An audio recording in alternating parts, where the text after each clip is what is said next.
Hey, short kings and queens.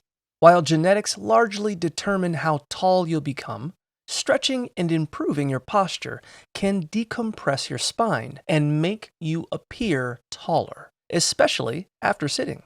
First, touch your toes every day to strengthen your lower back and improve flexibility. Stand straight, bend forward, and hold for 10 to 30 seconds.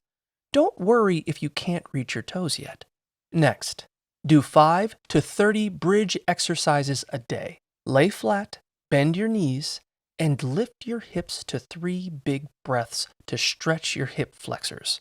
If you sit at a desk all day, kneel on a cushion with your other leg at a 90-degree angle and lean forward for 30 seconds. You can also practice the cobra pose by lying on your belly and lifting your chest to relieve back pressure. Finally, improve your posture by standing flat against a wall, imagining a straight line pulling you up.